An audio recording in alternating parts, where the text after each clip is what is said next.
Hey guys, welcome to the Two Vet Sports Show. This is Christian, and this is Anthony over here. Happy day, baby. It's another happy day. Happy day. Yes, sir. Got a lot to talk about today on a wonderful Tuesday. Some breaking news today, and also going to go ahead and recap the NFC AFC Championship games this week, and hopefully everybody enjoyed them. Hopefully everybody had a good weekend. Yeah.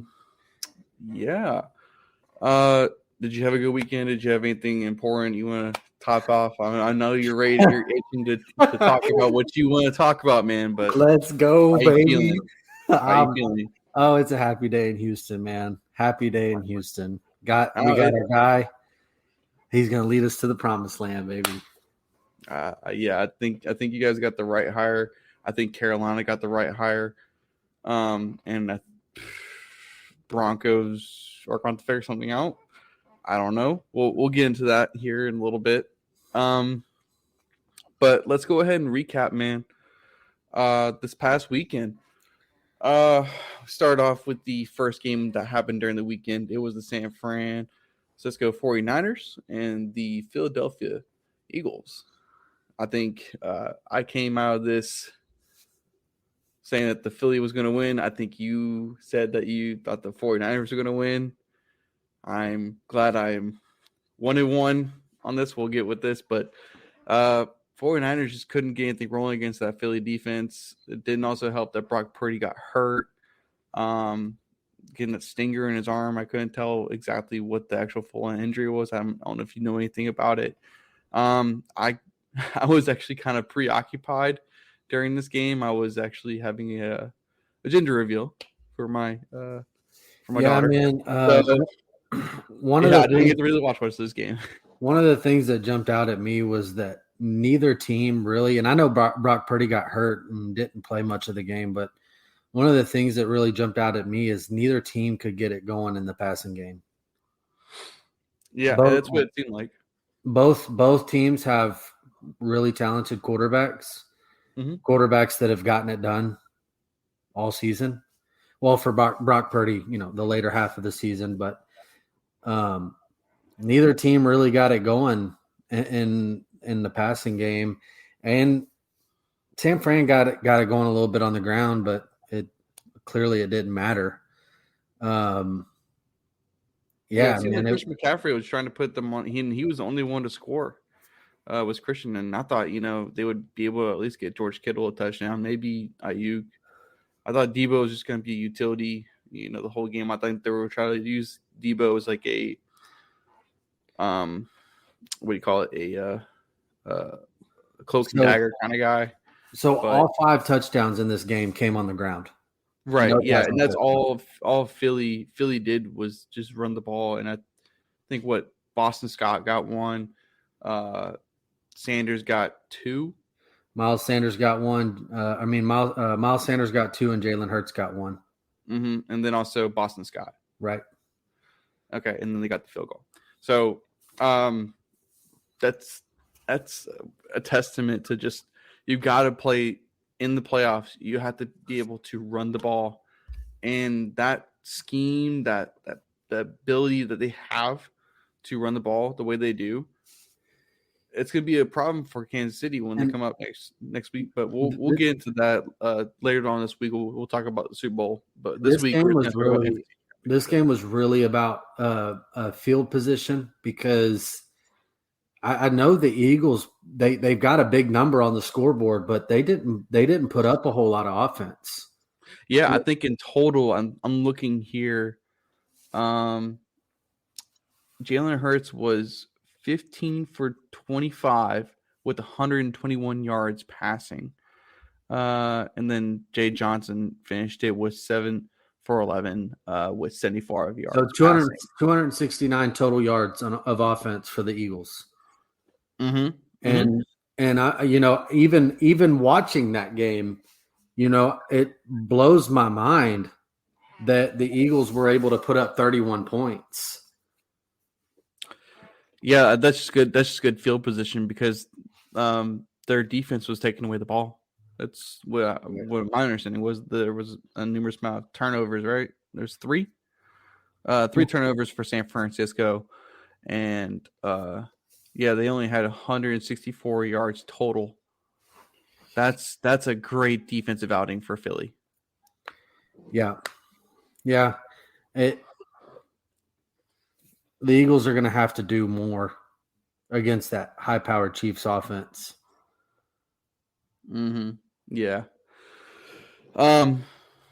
Anything else we want to touch on with the 49ers and the Eagles? Like, was there anything in particular? No. Just that passing game is going to be key next week. But I mean, just if love they seeing can run that ball, San Francisco logo.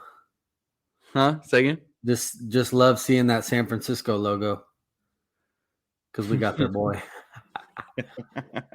You're gonna be riding that the whole show, aren't you? Dude, I'm so excited, man. We'll get there. I promise. All right, next up, we got the Cincinnati Bengals and the Kansas City Chiefs. Man, this was a roller coaster of a game. Joe and Patrick are solidified, I think, 1 and 2 in the league. Yeah. Solidified. The number 1 and number 2 quarterback. You could argue who's 1, who's 2, but the way this game was played and officiated, it was controversial. And it's something we'll have to address later on. Now, the reasonings behind it was controversial, and some of the questionable calls that were made throughout this, it seemed like, I don't want to call it, but it seemed like this game was getting kind of rigged. But afterwards, the explanations of some of the reasons why some of the calls are made, it kind of made sense. But the way they went about it, it was ridiculous. So that's what kind of made this AFC Championship a little bit harder to swallow, because you could argue easily that Bengals should have won it. But yeah, I mean, once again, we talked about it in the wild card round, and last week against the Bills, the Bengals got it done on the ground. This week, and Joe Mixon was non-existent. This week, they did not get it done. Nope. Joe Burrow, 1 touchdown and 2 interceptions. What was he? 26 for 41 total passing completions, and with a total of 270 yards. Patrick Mahomes on one leg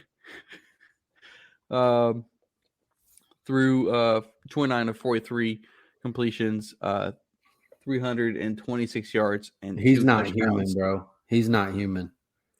It speaks to the fact that the system is the system, and they can pull off things that they love playing match ball, where they can get Travis out to the open and then get him set on a lower safety or anything like that, and just toast him. Let me explain something. Team plays that they run, man, it is insane. The Cincinnati Bengals are going to be a problem for a very long time. They're going to be a problem for a very long time. Look, dude, Jamar Chase and T. Higgins on the same team isn't even fair. No, they're going to be a problem. They're going to remain a problem for the foreseeable time. They're going to lock up Joe this summer. They're going to do whatever they can. If it's not this summer, it's going to be next. But he's going to get a good contract, and I think it's going to be a Patty Mahomes contract. I could see it. I could see Cincinnati making an 8 to 10 year contract, get him while he's young, pay him, but make it so that it's not killing their contracts now. Like, as in, like, you want to make it so that you can play funny money with salary cap, because the salary cap don't technically exist. Like, you can play funny money all day, and we'll talk about funny money later on. But I think they can really set themselves up for the future if they do it right this offseason and improve they improved the offensive line, but because it collapsed in the last 2 games, having 3 backups in the offensive line, that's crucial for the Bengals, and it showed Chris Jones dominated the whole game. Chris Jones comes alive in the playoffs. He just turns it on. It's a flip switch thing for him. Are we watching like another Tom Brady type, not necessarily in the style of play, but in terms of the run that the Chiefs are on? Are we watching another, like the second coming of like a Tom Brady type era with Patrick Mahomes? I wouldn't say it is because there's so many other good quarterbacks. There's more quarterbacks that are good now versus when Tom was at his prime. Right. Yeah. Who do you have to go against? Peyton? Eli? I mean, he lost to Eli, but Twice. twice. Okay. But, Peyton, who was in the AFC that was, killer quarterbacks like that? Big Ben. Big Ben. Yeah, maybe. I mean, he could do it, but there was nobody dishing the ball like Tom was. Yeah. And schemed out. Now it's such an offensive league. I want to say that it's possible that Patrick Mahomes could run a 10-year thing, but not with Joe Burrow in the league too. This is basically Tom Brady and Peyton This is probably going to be the AFC Championship a bunch of times. Oh, 100%. If it's not one, it's the other. Until the Texans draft C.J. Stroud and Quentin Johnston, and we'll see about that. We'll see about that. Man, let's see. Turnovers 2 for Cincinnati. Kansas City had 1 turnover in total yards. Cincinnati had 309. Kansas City had 357. Passing the ball, Chiefs had 315. So they really didn't run the ball. They ran for about 40-something yards. And a shout out to Marquez Valdez-Scantling, career day for him. That was solid performance. Yeah. Good job for him. Pacheco. Dude, Pacheco has taken over that running back 1 slot for Kansas City, and I'm all for it. I think he just runs better than Clyde Edwards-Helaire does. And yeah, man, I like, dude. I picked up Clyde Edwards-Helaire like multiple times in the past couple of seasons for fantasy, and now I'm just disappointed because I thought he would get production out of that offense, and now that they've gone with Pacheco, it's his role now. It's not Clyde. It's Pacheco's. Yeah, and you don't really have to have a running back 1 with that offense. Yeah, Patrick Mahomes. You don't have to. They can do it by committee all day, just like how they're doing their wide receivers by committee. And that could be the argument that everybody could use right now against who's better, Joe Burrow or Patrick Mahomes. You could argue that everything being right now with Kansas City is by committee. Except for the quarterback spot, man. Except for quarterback slot. Like, Joe Burrow has 3 top wide receivers, like top 20 wide receivers. 3 of them are literally on the Bengals. And probably you could argue that. You could argue 2 of those are in the top like 10, and then you could argue Boyd is like 19 or 20 or whatever, but you can definitely say T. Higgins and Jamar are definitely like in top 10. Yeah. But, yeah, man, I don't think there's any question Pat Mahomes is the best quarterback in the league. Yeah. And playing at Arrowhead next year, they're gonna have all that fun next year. So playing at Arrowhead in January is not fun, man. I think it was kind of funny. They're like, ain't no Burrowhead no more. Just because you're 3-1, it's still technically Burrowhead right now. Like the way that they've, like, it's not Burrowhead. Nah, they still technically took over your stadium in the time being. Yeah, man. Pat's different, man. He's different. Yeah. Eli Apple got shut up. He was on Twitter like trolling all last week, and then now he's dead silent. Cancun on 3. Dude, was it Travis Kelce that got up there and told the Cincinnati mayor to shut up? Called him a ding. I don't know if I can say it. What'd he say? A jabroni. A jabroni. Called him a jabroni. I thought it was funny. It was kind of like a Rock-esque a quote. Yeah. Like Dwayne The Rock Johnson. Yeah. It's kind of funny. Yeah.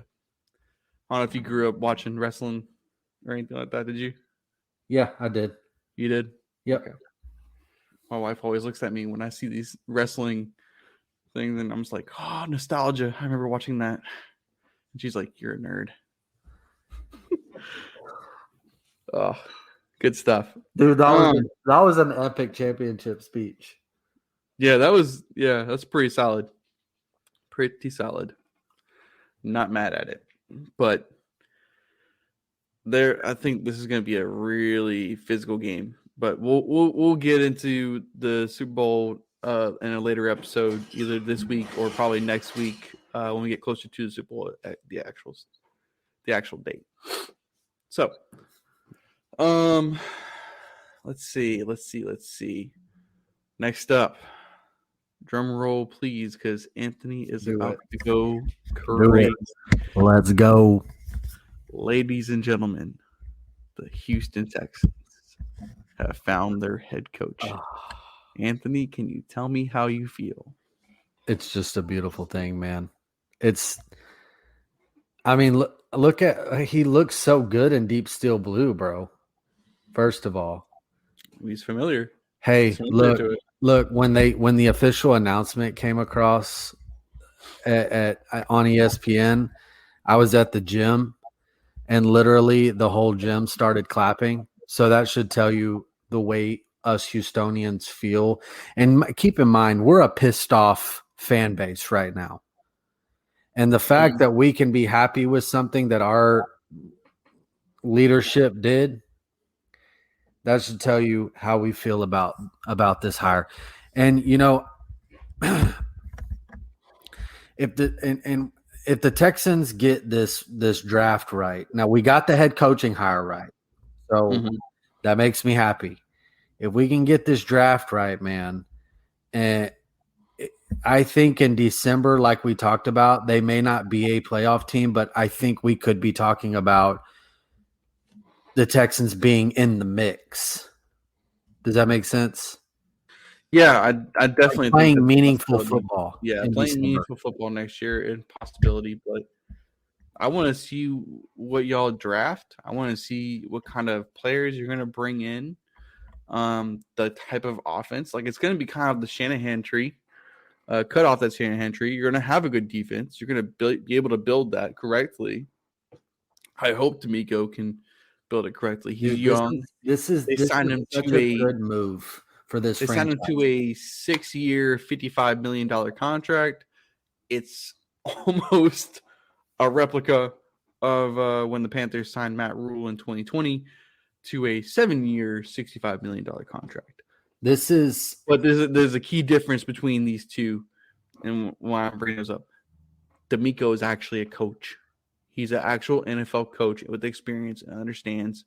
He's a former player. He played in Houston, played in Philly, and y'all got a good one. So, but I'll let you run this because this is your topic. This is your love right here. You know what's interesting about this? I was thinking about this today. If you go through all 32 NFL franchises, and this is the same across all professional sports and college sports, most head coaches or managers or whatever the term is for that particular sport did not play their sport at an elite level. No. And D'Amico did. D'Amico played his sport at an elite level. So I think, and he's not very far removed from being in the NFL. So I think he's going to command the respect of his players because he did play the game at an elite level. And he's coming from running a defense that was arguably the best in football. And I think this is the guy. He's young. he's going to command and build a winning culture in Houston. I think this is the perfect hire for the Texans, man. Mm-hmm. And I don't want to get into it, but this is dangerous territory, man.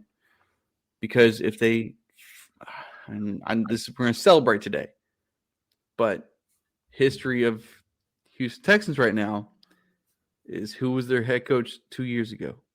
David Culley. Okay. Who is their last coach right now? Lovey. Okay. Now we're on to our third minority coach here. They cannot mess this up. They have to give him time. Because if they fire him, man, I'm just going to point this out there. If they fire him within a year or two, all hell is going to damn break loose.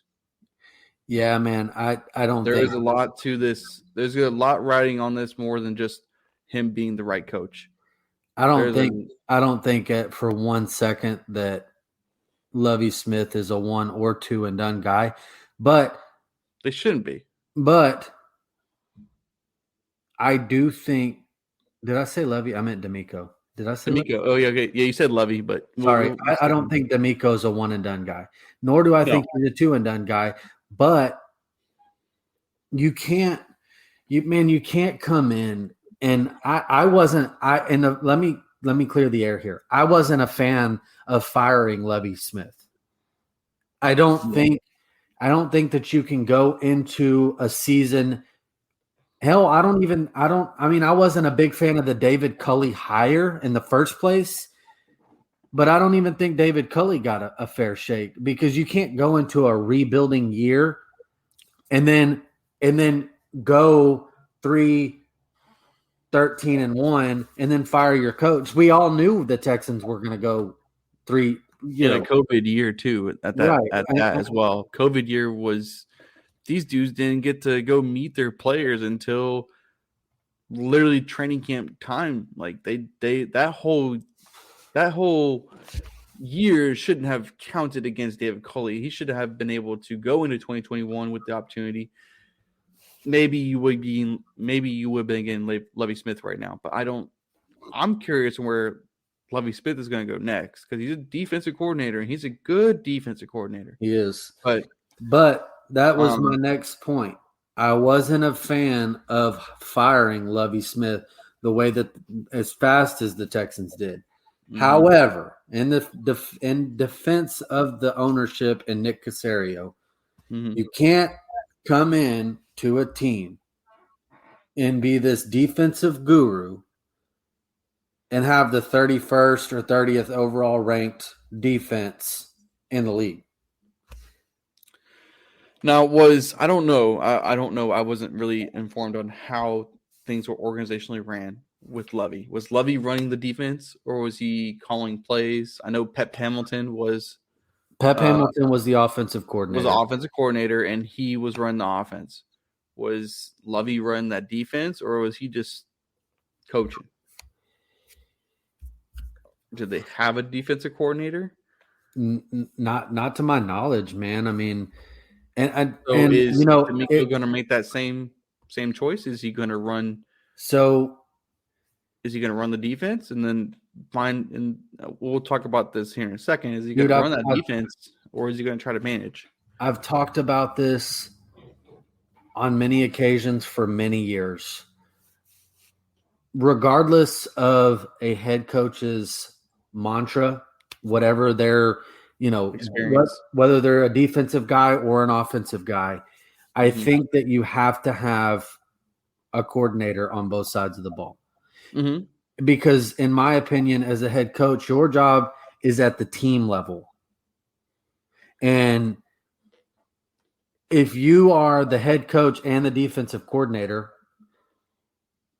you don't really have a hand in what's going on with the offense. And while, yes, D'Amico is a defensive guy, the Texans hired him as their head coach for a reason. Mm-hmm. So, in my opinion, a head coach, regardless of what their specialty is, should have an OC and a DC.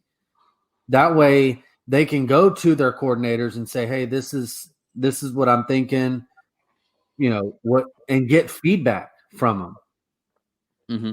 Because if you're focused on the defense, that's like that saying the left hand don't know what the right hand's doing. Right. Yeah. Like if you're focused on, if you don't have a defensive coordinator, you as the head coach are essentially the defensive coordinator. And so if you are focused on what's going on with the defense, well, you can't really be mad at your offensive coordinator if the offense sucks. Yeah. No, you really can't. Speaking of the offensive coordinator, we get into a little bit here. Just some tidbits from Ian Rappaport, put out probably about an hour ago, in relation to the Texans. Apparently, okay. Well, actually, I'll save that one for when we transition here. But the Texans have requested to interview 49ers passing game coordinator Bobby Slowick, who is for the vacant OC job. So it sounds like it's going to have a young coaching staff, but innovative from that Shanahan tree. And we talked about the Shanahan tree a couple weeks ago and how it's really getting pushed out there. There's a lot of coordinators coming from the Shanahan tree, the Reed tree, the Belichick tree. Yeah, they're everywhere. So this is going to be another guy, another familiar system that's going to get ran in the AFC. And if they could run that same style of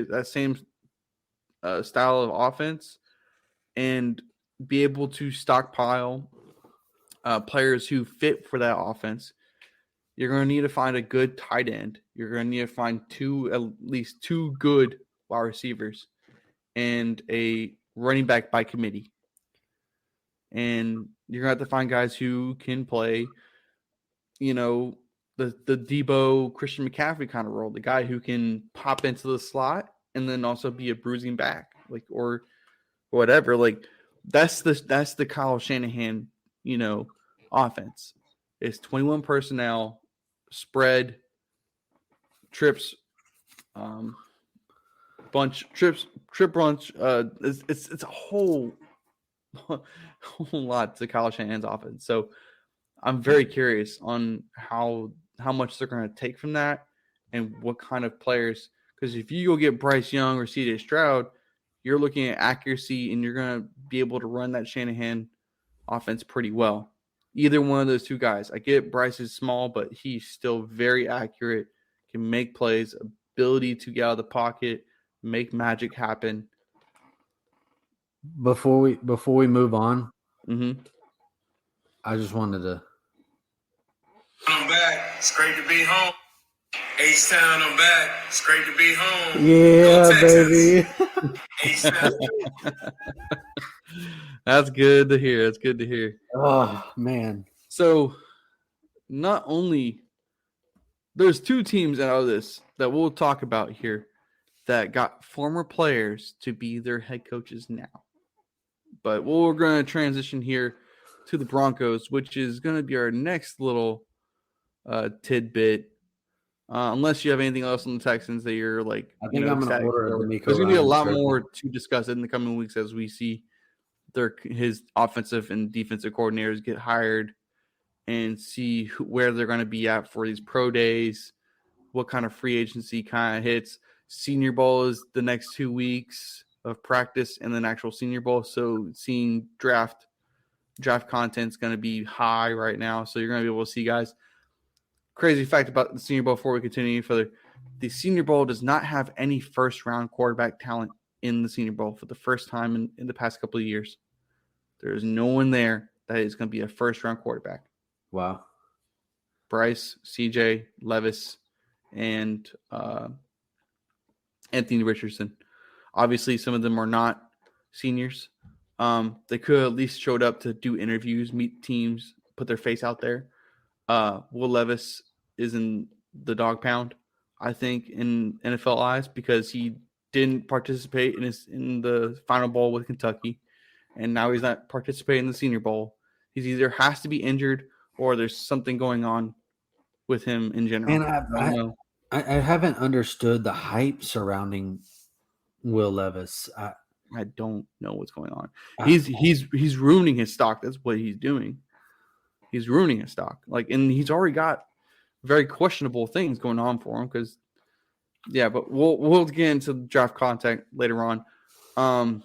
Like I said, Senior Bowl. Glad to get you guys get your coach because you're going to need him out there to go do interviews and also start seeing players that you're going to want. But we're going to transition here to the Broncos because the Broncos today, in attempting, and per the last slide here, the Broncos were trying their hardest to steal your man D'Amico before before D'Amico finally said, "Nah, I'm gonna go Gotta go with the hometown, baby." Yeah, so the Broncos are trading a first round pick that was, and everybody's kind of going to be confused about this when I explain it, but they traded their first round pick and their second round pick, and first round pick for 2023 and their second round pick for 2024, and they also will receive Sean Payton's coaching rights and a third round pick in 2024. Now, here's where the first round pick comes from. Comes from the San Francisco 49ers when they traded up for Trey Lance back in 2020 when they made that huge deal. Huh? How's that worked out for him? Hasn't really worked out for him. But in turn, Miami was the team that they traded up with. And then Miami traded with the Broncos for the first round pick for Bradley Chubb earlier this year. So that's how the first round pick ended up in the Broncos' hands. It would have been pick 29. So that's where the Saints have. So now they'll be back into the first round, but they're not going to be in reaching grasp of anybody with the quarterback because they do have quarterback issues. Andy Dalton, Jameis Winston, and who's that third guy? Taysom Hill. Taysom Hill, yep. He's kind of like a whatever. But the Saints do send his rights on over to Bronco country. Let's ride. Not really. Too soon. Too soon. I wonder if he's walking in there screaming Broncos country. Let's ride. Oh man, I want to see him and Russ. This is going to be interesting. This is the first time in a couple of years you've seen a head coach get traded for a first-round pick. You had Bill Parcells, Bill Belichick, and John Gruden all get traded for first-round picks. And these are back from 1997, 2000. Hey, the Bill Belichick ones worked out quite nicely. Yeah, so Bill Parcells got traded. Who was it? Steelers to Giants? Or is it? Oh, man, that's going to bug me. I saw it earlier. I know Bill Belichick was traded from the Jets. No. It was Steelers to the Jets. No. Giants? It's going to bug me. I don't want to get it wrong. But I do know Bill Belichick. Bill Belichick was traded from the Jets to the Patriots. Oh, Bill Parcells was the Patriots to the Jets. Yeah, there it is. Yeah, sorry. So Bill Parcells was traded from the Patriots to the Jets in 1997, and then later in 2000, the Jets traded Bill Belichick to the Patriots, where we all know where that story went, and then John Gruden was traded from Las Vegas to the Raiders, not Las Vegas, but Oakland. The Raiders. The Raiders trade John Gruden to Tampa Bay in 2003, which he later on win that Super Bowl in 2003. They won before Carolina went, I do believe. Or was the year after? It was either before or a year after Tampa Bay won Super Bowl. Their first Super Bowl. Wasn't y'all's quarterback Jake Delhomme? Yes, it was Jake Delhomme. And here's a crazy stat. And this is floating around all over because Joe Burrow was close to doing it, but in NFL history, there is only one quarterback who has started 4-0 in the playoffs and that is Jake Delhomme. Damn. Joe Burrow was close. He's now 3-1. Only one quarterback has started 4-0. So, yeah. Man, I think I don't really know how I feel about this one. Sean Payton just seems like he came in seconds. Like he spent a whole day. I think I sent a text message to you a couple of days ago about when he went to go interview with Arizona, and he had like a whole day, dinner and all, lunch and all with Arizona, and it seemed like Arizona was going to get Sean. And Sean seemed like he was heading back to the booth, heading back to Fox, go take another season. But in desperation, Broncos needed a head coach, and Sean Payton was Still don't understand why they didn't hire Gyro. Number 2, number 3. I don't know what he was really at, because once they finally realized D'Amico wasn't going to come to the Broncos, now they were like, okay, Sean, we'll bring you in. I can't believe they didn't hire Gyro, man. Is they going to keep him on staff? Do you think that's kind of awkward? It's awkward, but Jaro would get another year, and then he'd be up for a head coaching candidate next year. I mean, what's one more year? But he knows the defense. It's going to help Sean if he can keep Jaro on there.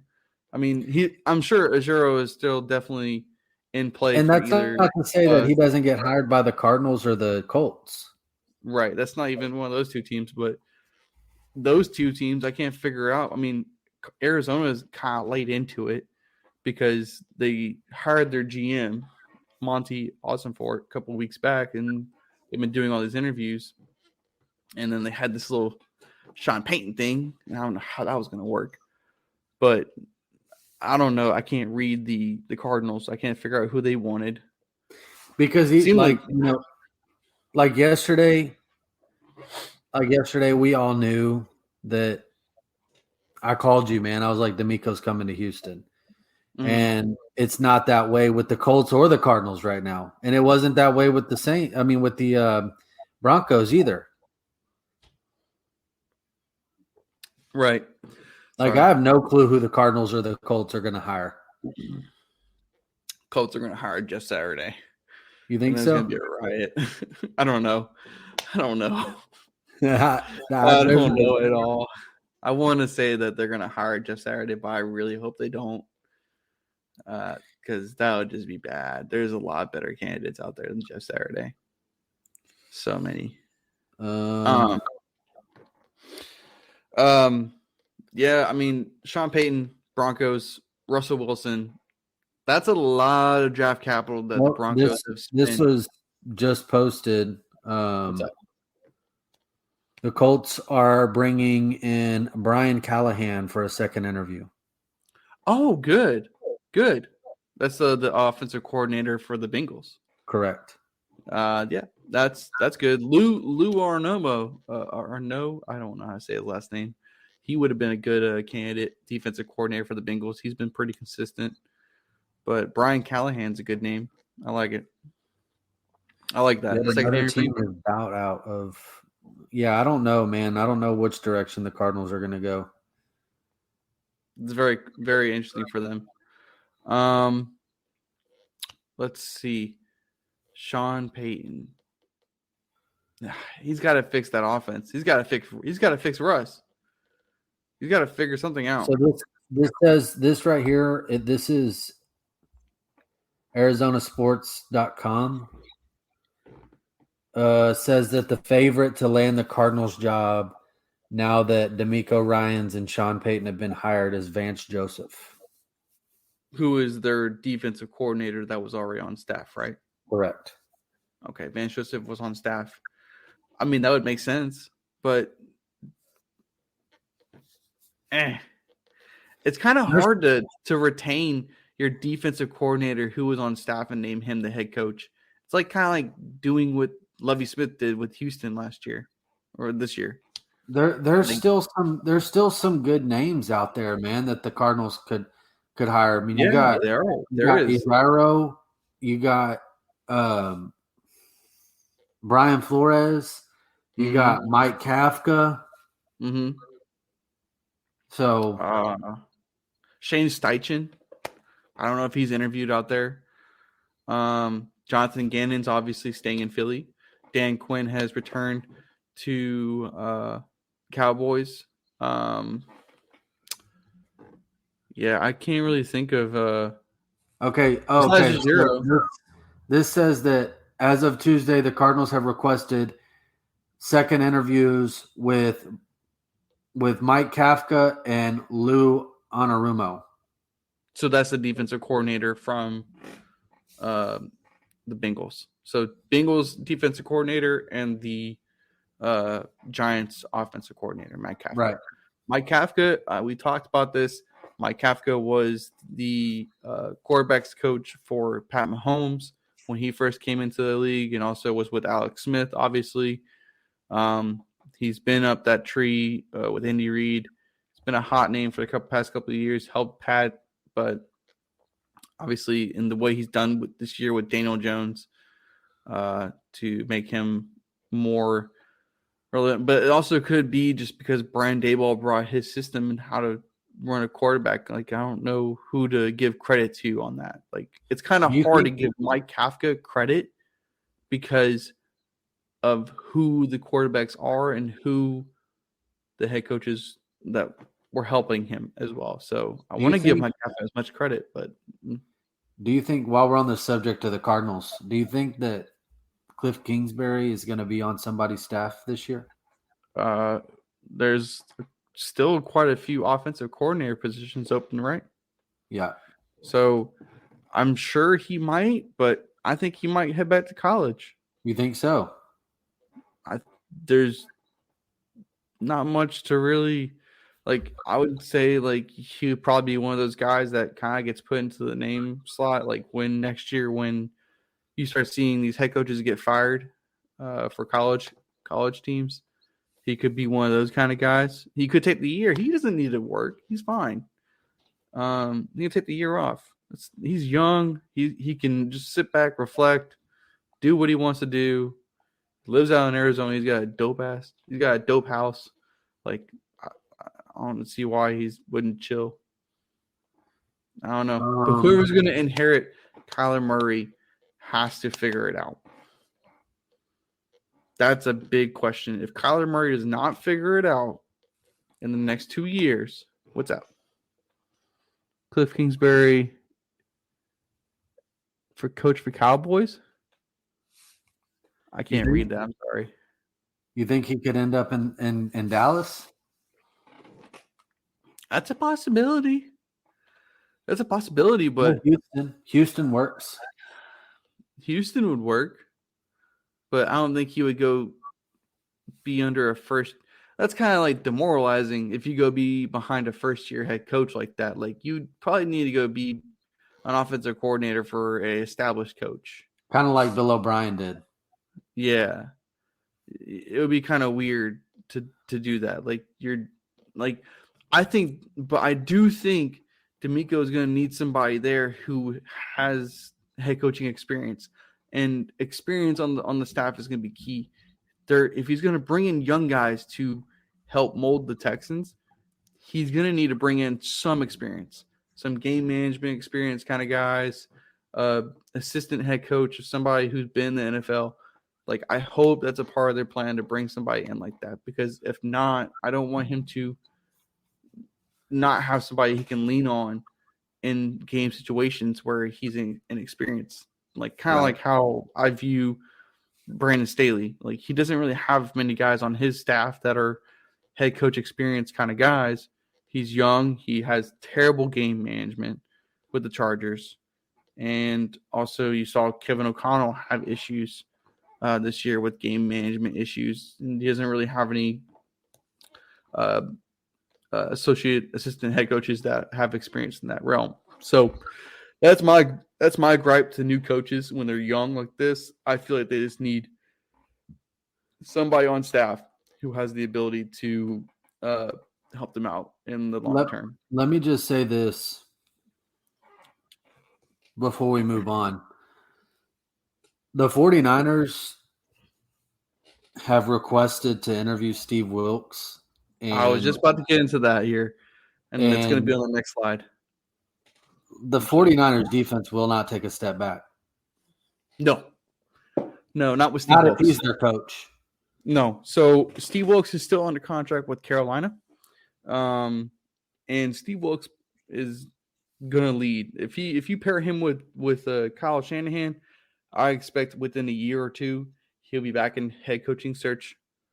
He'll be back to being able to get a head coaching position, and somebody will actually finally take him serious. And I want to say Carolina took him serious, and I heard Tepper's explanation on why he didn't choose Wilkes, and we'll get into this here in a second.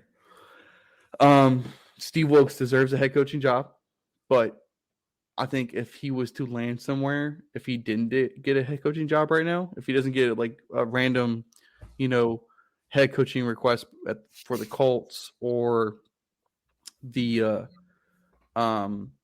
Arizona Cardinals, which he wouldn't, so he can't go to Arizona because they've already had issues. He's got a lawsuit against them, and then the Colts. It's a terrible idea because Jim Irsay.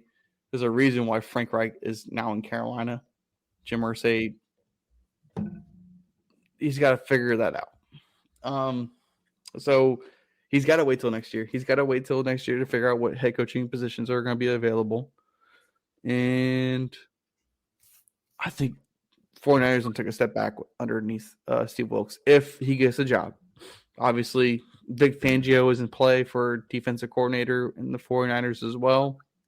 Vic Fangio has been having his name whirlwind all week or all weekend because there's a report that came out for Vic Fangio. I know this is a side contract here, but he was offered by Arizona, Miami, Atlanta, and Carolina. There was reports coming out that Frank Reich wanted Vic Fangio as his defensive coordinator. They had a deal to make him the highest paid defensive coordinator in the league. Rightfully so. Hey, hold on. Time out. What's up? I'm going to read this out loud to ensure that I'm not misreading this. Okay. This is from Tom Pelissero. Right now? He's a NFL insider. The Dolphins have agreed to terms with Vic Fangio on a deal that makes him the NFL's highest paid coordinator per sources. It's a 3-year deal with a 4th-year team option. Fangio is the former Broncos coach, is one of football's best defensive minds. Huge get for Mike McDaniel. Okay. Is that right now? When was that posted? 129. So yesterday, 2 days ago. Okay, here's the problem with that, and it's still ongoing because, and that's what kind of sucks about this because Tom Pelissero, Ian Rappaport, and everybody else reported on this, but there's all these other side reporters and main reporters who are out there basically saying they've spoken to Vic Fangio, and he said nothing is a done deal. I have not, made a done deal here. He supposedly has made the deal with Miami, but he says he hasn't. He has Atlanta. He has Carolina. Who else did I say? I think I said Arizona. And then 49ers. He's going to interview with the 49ers. So he's been on a interview spree. He wants his money, but he also wants the right situation. And the report came out this weekend that he had done deal signed with Miami and was going to go down there. But all these side reporters have come out and said that's not true.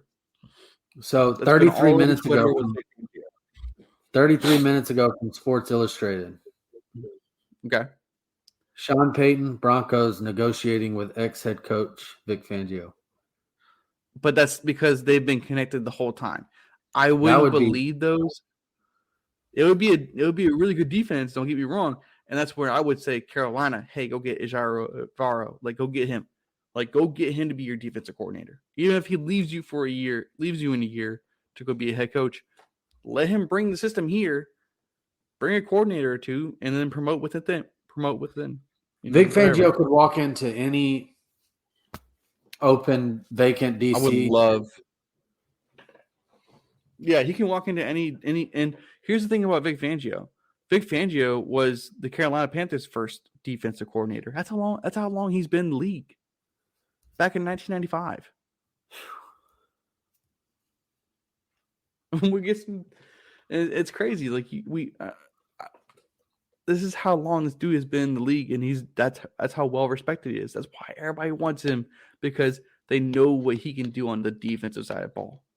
That would be you were talking about coaching experience on his staff. That would be a good move for D'Amico. It would, but it'd be also kind of conflicting for him because D'Amico's going to want to run his defense. Like, obviously, he would want to trust Vic and everything he wants to do, but I don't think the Texans. I don't see Cal McNair paying out like that for Vic Fangio. He paid out for D'Amico. Pay out for D'Amico. Is he going to pay out for that defense coordinator? Is going to leave him in a couple of years too, and wants all that money. Yeah, which we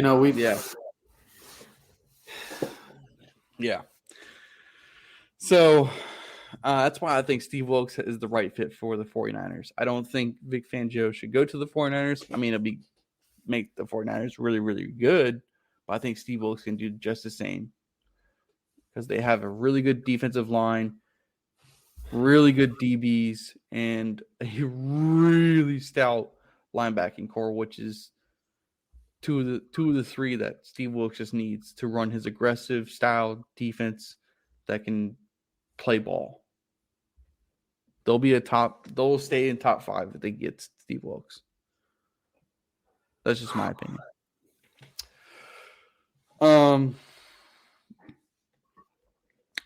But to get over here onto Carolina really quick, Carolina had their introductory press conference today with Frank Wright, who was the first head coach to be hired last week in this whole head coaching cycle.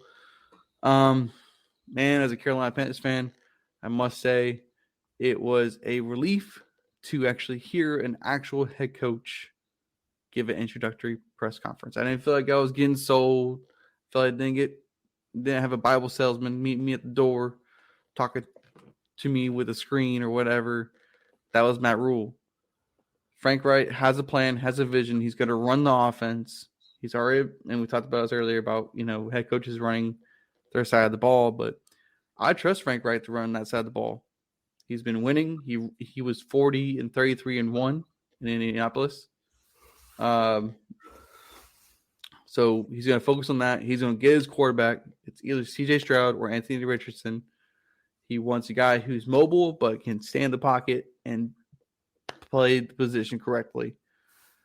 I think that C.J. Stroud or Anthony Richardson are going to be those kind of guys because you have the mobility in both, and quite frankly, people want to throw Anthony Richardson on the bus, but he's not as far off as many people think with NFL level throws, adaptability. He'll pick it up. It might take him a little bit longer than the other two, but he'll be able to pick it up within at least year one. So Frank Wright was the first Carolina Panther head coach, and first Panthers quarterback. So there's a lot to that, and he actually believes in the mantra of keep pounding.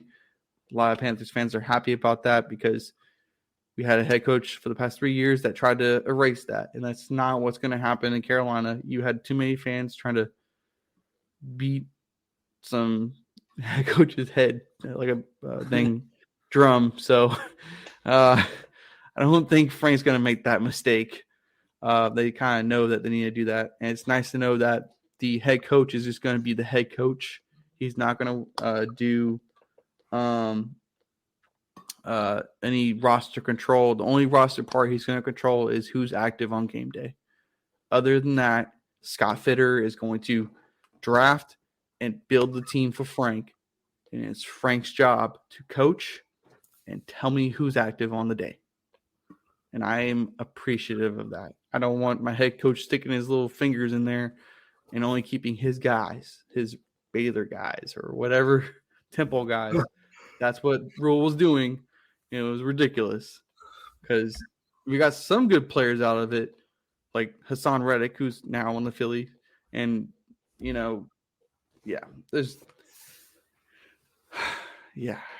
But like I said, it was refreshing today as a Panthers fan to hear Frank Wright, and I hope Steve Wilkes gets an opportunity for defensive coordinator position, head coaching position, wherever he needs it. It needs to be done. I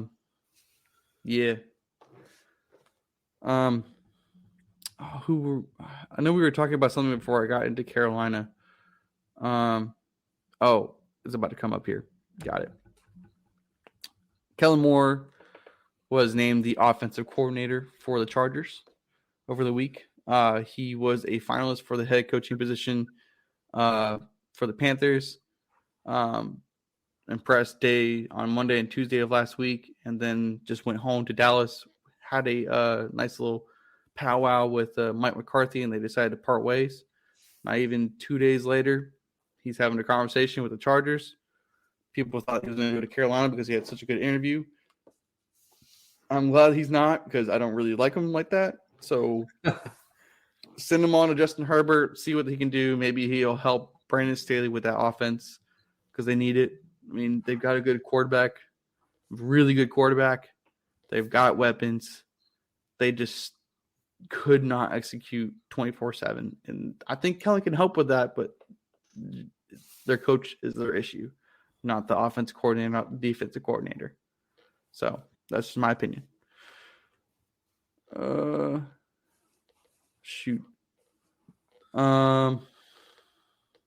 think the only other person I think that got hired in last week for offensive coordinator that we got to talk about is Mike LaFleur, which I didn't put a picture up for him here. So if you're listening just to the podcast in general, Mike LaFleur was hired as the offensive coordinator for the Rams. He was the previous Jets offensive coordinator when now they've got Nathaniel Hackett. I think we covered this last week, but I want to make sure that was put out there. Other than that, is there any other news popping off right now? Besides, we'll get to our next topic. Nothing new. Okay, so that's pretty much it for all the offensive coordinator and defensive coordinator, head coaching news. I had one little last bit into this wonderful podcast Tuesday here. The numbers were put out this week for a salary team for the NFL. NFL informed the teams today. Today, as in it was Monday when this came out, that the salary cap is going to be sitting at $224.8 million per club. That's a lot of cheese. A lot of cheese spread out here. And this is reported by Tom Pelissero and Rap Sheet. If you wanted to look up the past numbers in the past couple of seasons, in 2022, the salary cap was at $208.2 million. And then 182.5 in 2021. COVID adjustment was there, and then 198.2 in 2020 and 188.2 million in 2019. So it was on the up and up.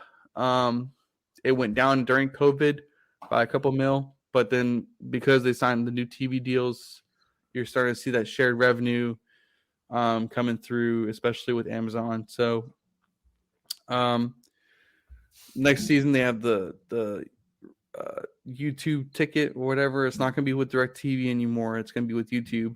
So they're going to have that revenue coming in as well. It's probably going to change it up because not everybody likes DirecTV. So, and then you also have the franchise tags were released today, and the numbers for that. QBs, if you see some QBs like Lamar Jackson, the franchise tag number for this year is going to be $32.415 million. Running backs are sitting at about 10. Wide receivers at about 19. Tight ends sitting at about 11. Offensive line 18 defensive ends, 19 defensive tackles, 18 linebackers, 20 cornerbacks, 18 and safeties at 14 mil, and then kickers and punters are tagged at 5 mil. So that's the updates for the franchise tags and the salary cap for the year. And we also have the projected salary cap numbers for as of the 30th. Obviously, these are going to change once teams start cutting players, renegotiating, restructuring, and getting into the good graces of the salary cap. I've always said the salary cap is basically a charade. It's nothing real. It's always manageable, and really nothing gets really penalized when they move money down the road. So that's kind of become the big thing. Anthony, do you have any questions on these salary cap guys? No, man. Texans are in a good spot. I'm excited. I'm excited to see what D'Amico does. I'm excited. Yeah. The Bears are leading the pack with 92 mil, followed by the Falcons at 56, Giants at 44, Bengals at 49. Yeah, 49. Texans are sitting at about 39. Patriots 32. Carolina is down here in the red, sitting at I think 8 mil, but we have 10 mil to roll over. So that's another thing to think about when we're looking at this list right now. This is not including the rollover for this year.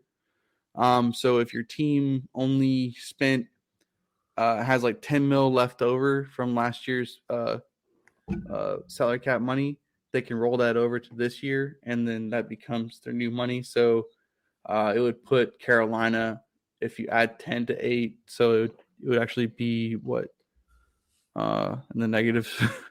It would be like 10, wouldn't it? What? It would be about 9 mil in total, I think. It'd be about 9 mil right now. They got a lot of moves to make, so we'll try to keep track of salary cap with teams as we go along here, but just a little reference for everybody here. So, yeah, we covered everything pretty much. Go Texans. We are Texans, baby. Welcome to H-Town, D'Amico. Hopefully, either by the next time we get to do another podcast, either on Thursday or by next Tuesday, you will probably have more information on the defensive coordinators and offensive coordinators for some of these teams who are getting their head coaches done. And I would imagine that we'll have Cardinals and Colts will have hired their head coaches. I hope. The Colts for sure, but at least because they've interviewed like 30 people. Like they've really interviewed like almost half the damn league. So, yeah, the Cardinals, I think they'll have an answer by Friday. Colts, I'll give it till Sunday. But that's just my predictions. I think Chris Ballard is arguing with Jim Irsay like consistently on who he wants, because from the reports it sounds like Jeff Saturday is the guy for Jim, and he is not letting that one go. Well, yeah. Catch us on Tuesday. Tuesdays and Thursdays.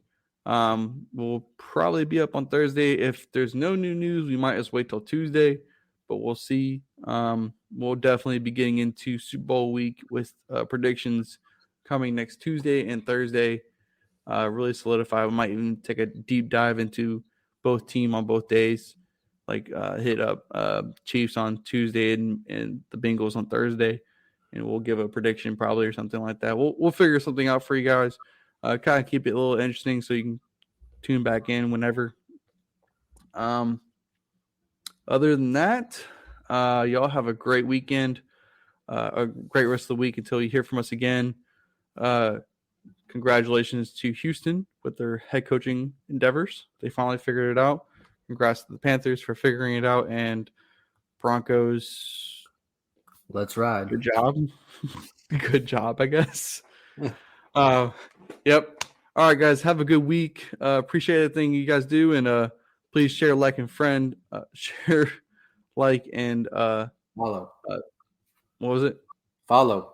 Follow. There we go. Yeah, go ahead and press that follow button if you're on YouTube, Facebook, or Twitter at 2Vet Sports Show. All right. Y'all have a good one. Peace.